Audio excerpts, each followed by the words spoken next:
সুমহান বড় জিনিসকে আমার আল্লাহ কুরআনুল কারীমে আযীম বলেছেন। জোরে বলুন সুবহানাল্লাহ। যেমন কুরআন, এই 30 পারা কুরআনকে আমার আল্লাহ আযীম বলেছেন। আল্লাহর আরশকে আযীম বলেছেন, আল্লাহ নিজেকে আযীম বলেছেন। 30 পারা কুরআনকে আযীম বলেছেন, আপন আরশকে আযীম বলেছেন, আল্লাহ নিজেকে আযীম বলেছেন। শুধু তা নয়, আল্লাহ তার হাবিব বন্ধু নবী মুহাম্মদ রাসূলুল্লাহ সাল্লাল্লাহু আলাইহি ওয়াসাল্লামের চরিত্রকে আমার আল্লাহ আযীম বলেছেন। জোরে বলুন সুবহানাল্লাহ। এক সাহাবী আম্মা জান আয়েশাকে প্রশ্ন করলেন। ওই সাহাবী প্রশ্ন করলেন, খুলুক কানা ফি রাসূলিল্লাহ। সাহাবী প্রশ্ন করতে লাগলেন আম্মা জান আয়েশাকে, বলে সাহাবী বলতেছে, আমার রাসূলের চরিত্র কেমন ছিল? আমার রাসূলের চরিত্র কেমন ছিল? আম্মা জান আয়েশা উত্তর দিলেন, তুমি কি কুরআন পড়ো নাই? দেখেন কেমন প্রশ্ন আর কেমন উত্তর। সাহাবী প্রশ্ন করলেন, রাসূলের চরিত্র কেমন ছিল, রাসূলের আখলাক কেমন ছিল? বলতেছে, তুমি কি কুরআন পড়ো নাই? বলে, হ্যাঁ আমি কুরআন পড়েছি।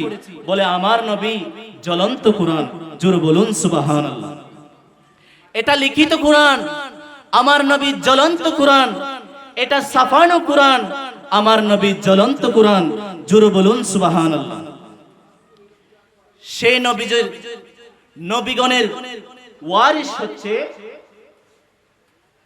আলেম উলামা। সেই নবীগণের ওয়ারিস হচ্ছেন আলেম উলামা। ইন্নাল উলামা ওয়ারাসাতুল আম্বিয়া। তাই আলেম উলামাকে ইজ্জত করার দরকার আছে না নাই? এখন তো আলেম উলামাকে, মসজিদের ইমামকে, মসজিদের মুয়াজ্জিনকে ইজ্জত করে না, সম্মান করে না, হুজুরকে হুজুর বলেও ডাকে না। আমি তাদেরকে বলবো, সুন্নি মুসলমান আওয়াজ দিয়ে বলুন, আলেম উলামাকে ইজ্জত করার দরকার আছে না নাই? আবার অনেক ইমাম আছে, মসজিদের ইমাম এক মহল্লার ইমাম আরেক মহল্লার ইমামকে সহ্য করে না। এটা নবীর আদর্শ নয়। যার মধ্যে কালচার আছে সে ইমাম হতে পারে না। কথা বলেন ঠিক কিনা? আবার অনেক মানুষ আছে দুজনের মাঝখানে ঝামেলা সৃষ্টি করে, ঝগড়া সৃষ্টি করে। এরকম আছে না নাই? অনেক মানুষ আছে ইমাম মুয়াজ্জিনের মাঝখানে দুরুস্ত সৃষ্টি করে, ঝামেলা সৃষ্টি করে। এরকম মানুষ আছে না নাই? মানুষের মাঝখানে, ভাইয়ে ভাইয়ের মাঝখানে দূরত্ব সৃষ্টি করে দেয়। এরকম মানুষ আছে না নাই? এগুলা নবীর আদর্শ নয়। আল্লাহ পাক সকলকে বুঝার তৌফিক দান করুক। বলুন আমিন। একটু দরুদ শরীফ পড়ুন। আল্লাহুম্মা সাল্লি সাইয়্যিদিনা মাওলানা মুহাম্মদ ওয়া আলা আলি সাইয়্যিদিনা। আল্লাহ কুরআন পাঠালেন নবীকে চিনাতে, দুনিয়া বানালেন নবীর শান বুঝাতে। আল্লাহ দুনিয়া বানালেন নবীর শান বুঝাতে। বেহেশতের পাতায় পাতায় লতায় লতায় নবীর নাম, আর সে আল্লাহর নামের সাথে নূরে নবীজির মনোগ্রাণ। কথা বলেন ঠিক কিনা? আমার নবীর শান আমি কি করে করব বয়ান? যেখানে আল্লাহর নাম সেখানে দয়াল নবীর নাম, কালেমাতে আল্লাহর নাম সাথে দয়াল নবীর নাম। আজানে বলেন, একামতে বলেন, নামাজে বলেন, কুরআনে বলেন, হাদিসে বলেন, সব জায়গায় আরশ আযমে বলেন, লৌহে কলমে বলেন, দুলুকে ভুলুকে বলেন, জান্নাতের গাছের পাতায় পাতায় আল্লাহর নামের সাথে নবীর নাম আছে কি নাই? যেখানে আল্লাহর নাম সেখানে আমার নবীর নাম। কথা বলেন ঠিক কিনা? আমার নবীর শান বলতেছি, অনেকের নবীর শান সহ্য হয় না। যাদের নবীর শান সহ্য হয় না তাদেরকে বলতে চাই, তারা যতই আমার নবীর শান কমান্য কেন, আমার নবীর শানকে আমার আল্লাহ বুলন্দ করে দিয়েছেন। আমরা যদি চেষ্টা করলেও, কমানোর চেষ্টা করলেও বিন্দু পরিমাণ কমবে না। যেখানে আল্লাহ পাক বলেছেন ওয়ারাফানা লাকা যিকরাক, ইয়া রাসূলুল্লাহ আমি আপনার শানে মানকে বুলন্দ করেছি। যেখানে আমার আল্লাহর শান, আমার নবীর শানকে বুলন্দ করে দিয়েছেন, সেখানে আমরা কিয়ামত পর্যন্ত চেষ্টা করলেও কমবে না। আমার নবীর শান, আমার আল্লাহ বলেন, আমার আল্লাহ আমার নবীকে ডাক দিয়ে বলে, ইয়া রাসূলুল্লাহ ইয়া হাবিবাল্লাহ আমি এই জমিন বানাইছি কিন্তু উদ্বোধন করি নাই। আদমকে পাঠাইছি কিন্তু উদ্বোধন করি নাই। মূসাকে পাঠাইছি কিন্তু উদ্বোধন করি নাই। ঈসাকে পাঠাইছি কিন্তু উদ্বোধন করি নাই। আমি এই জমিন হালাল করে দিইনি। ইয়া রাসূলুল্লাহ সমস্ত নবীগণ দুই জায়গায় নামাজ পড়তে পারতো, হয়তো মসজিদ নয়তো হুজরা। তাদের উম্মত মসজিদ ছাড়া কোথাও নামাজ পড়ার সুযোগ পেত না। ইয়া রাসূলুল্লাহ আমি জমিন বানাইছি ঠিকই কিন্তু উদ্বোধন করি নাই। ইয়া রাসূলুল্লাহ আমি, আপনি যেদিন এই জমিনে পা দিয়েছেন, এই জমিনে কদম রেখেছেন, সেদিন আমি এই জমিনটা উদ্বোধন করে নামাজের মুসল্লা বানিয়ে দিয়েছি। জোরে বলুন সুবহানাল্লাহ। এই জমিন আমি নামাজের মুসল্লা বানিয়ে দিয়েছি। শুধু তা নয়, আমার নবী কেমন নবী, আমার নবীর শান বর্ণনা করলে শেষ হবে না, কিয়ামত পর্যন্ত শেষ হবে না। আমার নবীর শান বলার মতো কোনো পৃথিবীতে কণ্ঠ নাই, চিন্তা করার মতো মস্তিষ্ক নাই, লেখার মতো কোনো কলম নাই। রসুল হলেন 313 জন। কয়জন? 313 জন। মতান্তর 315 জন।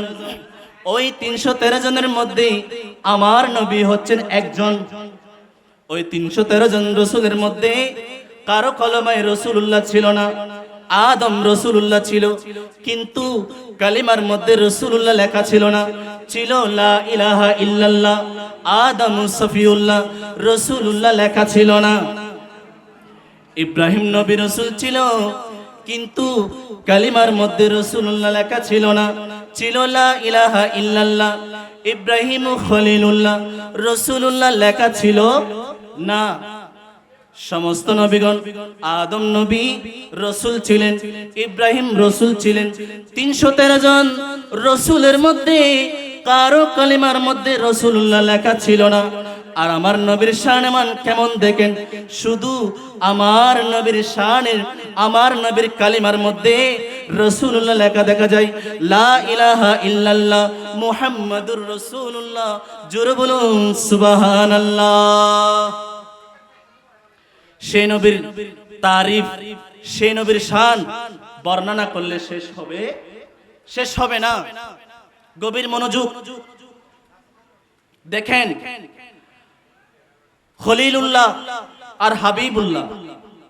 খলিলুল্লাহ আল্লাহর বন্ধু, হাবিবুল্লাহ আল্লাহর বন্ধু।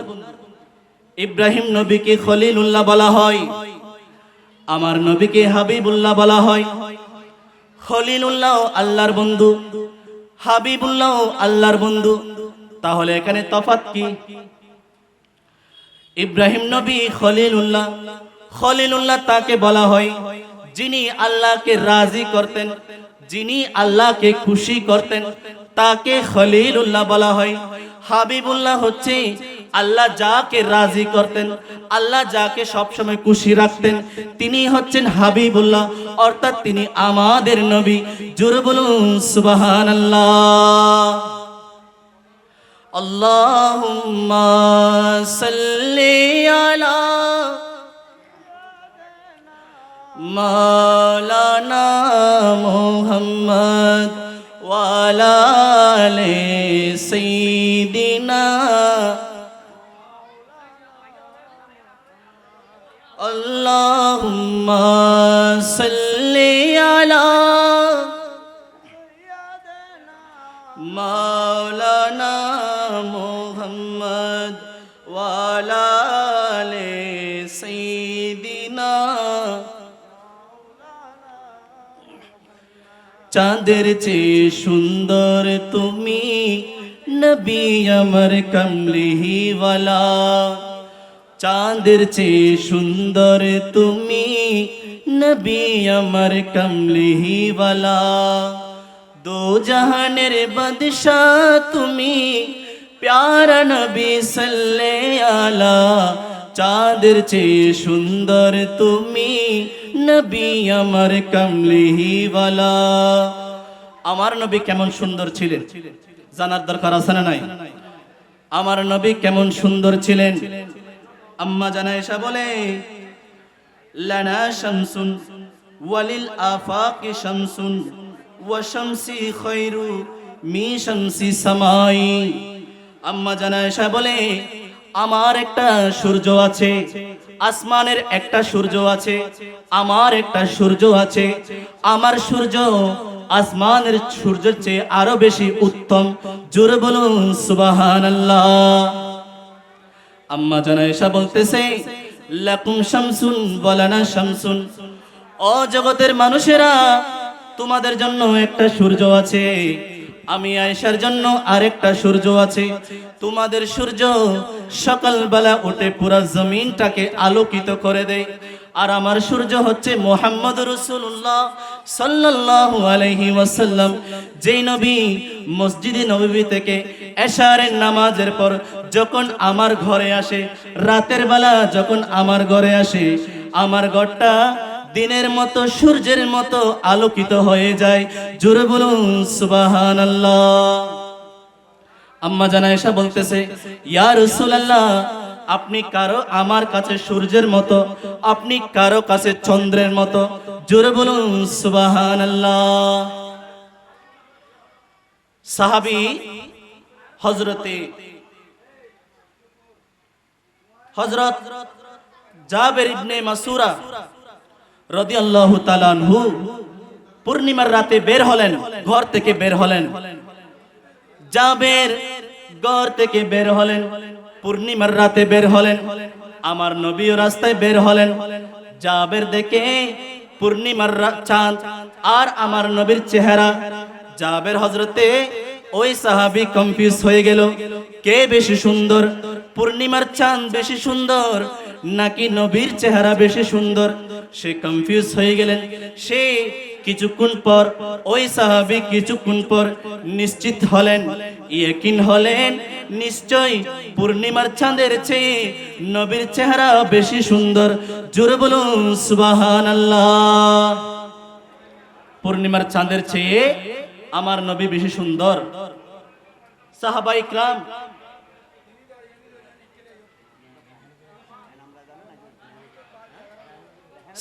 কিরাম পেটের ক্ষুধায় যখন ওই শিয়ানে আবু তালিব পাহাড়ের মধ্যে গাছের পাতা ছাবাই ছাবাই খেয়েছিল, 3 বছর বন্দী রেখেছিল। আল্লাহুম্মা সাল্লি আলা সাইয়্যিদিনা মাওলানা মুহাম্মদ ওয়ালা। আপনি সির মুবারক তুলুন, আপনি মাথা মুবারক তুলুন, আপনি আমার কাছে কি চান? আমার আল্লাহ বলে, আমার নবী বলে, ইয়া আল্লাহ, তুমি তো আমাকে ওয়াদা দিয়েছিলে আমার উম্মতের কাছে আমাকে কখনো শর্মিন্দায় ফেলবে না, আমাকে কখনো লজ্জায় ফেলবে না।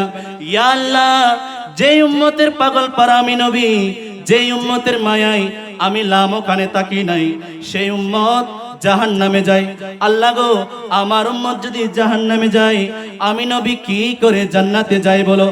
আমার আল্লাহ ডাক দিয়ে বলে, ও ফেরেশতা, আমার নবী কি বলো শোনো। তখন ফেরেশতা বলে, ইয়া রাসূলুল্লাহ, আপনার উম্মতের নেকির পাল্লা হালকা, গুনার পাল্লা ভারী। নেকি কম, গুনাহ বেশি, গুনাহ বেশি, যার কারণে ইয়া রাসূলুল্লাহ আপনার উম্মতকে জাহান্নামের দিকে নিয়ে যেতে হচ্ছে। আমার নবী এই কথা বলার পর আমার নবী বলে, এই ফেরেশতা, তাহলে আমার সামনে ওই পাল্লাটি ধরো, আমি দেখতে চাই আমার উম্মতের নেকির পাল্লা কি কম আছেনি, সেটা আমি দেখতে চাই। আমার নবী দেখতে পাবে উম্মতের নেকির পাল্লা হালকা, গুনার পাল্লা ভারী, নেকি কম গুনাহ বেশি। এই দৃশ্য দেখার সাথে সাথে আমার নবী একখানা কাগজ মুবারক নেকির পাল্লাতে দিবেন। নেকির পাল্লাতে দেওয়ার সাথে সাথে নেকির পাল্লা অটোমেটিক ভারী হয়ে যাবে, গুনার পাল্লা হালকা হয়ে যাবে, নেকি বেশি হয়ে যাবে, গুনাহ কম হয়ে যাবে। আমার এই দৃশ্য দেখার সাথে সাথে গায়েবী একটা আওয়াজ আসবে, এই বান্দার তো নেকির পাল্লা ভারী দেখা যায়, অতএব তাকে দুলহা বানিয়ে জান্নাতে নিয়ে যাও। জোরে বলুন সুবহানাল্লাহ। একটু আগে আপনাকে আমাকে ফেরেশতারা জাহান্নামের দিকে নিয়ে যাচ্ছিল, এখন জান্নাতের দিকে নিয়ে যাবে। আমরা প্রশ্ন করব, এই ফেরেশতারা আমাকে তো একটু আগে জাহান্নামের দিকে নিয়ে যাচ্ছিলে, একটু আগে তো জাহান্নামের দিকে নিয়ে যাচ্ছিলে, এখন কেন জান্নাতের দিকে নিয়ে যাচ্ছ? ও ফেরেশতারা উত্তর দিবে, প্রিয় নবী একটা কাগজ মোবারক তোমার নেকির পাল্লাতে দিল, নেকির পাল্লা অটোমেটিক ভারী হয়ে গেল। আমরা প্রশ্ন করব, ইয়া রাসূলুল্লাহ, ইয়া হাবিবাল্লাহ, ওই নেকির পাল্লাতে কি এমন পাওয়ার আছে, কি এমন শক্তি আছে, কি এমন ভারিত্ব আছে, ওই কাগজের মধ্যে কি এমন শক্তি আছে, আমরা একটু জানতে চাই। আমার নবী ডাক দিয়ে বলে, উম্মত, ও উম্মত, দুনিয়ায় বসে বসে আমি নবীকে অনেক ভালোবাসেছিলে, আমি নবীকে না দেখে ইয়া নবী সালাম আলাইকা বলেছিলে, আমি নবীর উপর দুরূদ শরীফ পড়েছিলে। উম্মত রাহমাতুল আলামিন সুন্নি কনফারেন্সে বসে বসে আমি নবীর উপর মোহাব্বতে দুরূদ শরীফ পড়েছিলে। উম্মত ওই দুরূদগুলো আমি হেফাজতে রেখেছি। উম্মত আজ কঠিন মুসিবতের ময়দানে সেই দুরূদগুলো আমি তোমার কাগজের মাধ্যমে তোমার নেকির পাল্লাতে দিয়ে, তোমার নেকির পাল্লা ভারী করে দিয়ে তোমাকে জান্নাতি বানিয়ে দিয়েছি। জোরে বলুন সুবহানাল্লাহ। আল্লাহ পাক আমাদেরকে সকলকে বুঝার আমল করার তৌফিক দান করুন। ওয়া আখিরু দাওয়ানা আনিল হামদুলিল্লাহি রাব্বিল আলামিন। আসসালামু আলাইকুম ওয়া রাহমাতুল্লাহি ওয়া বারাকাতুহু।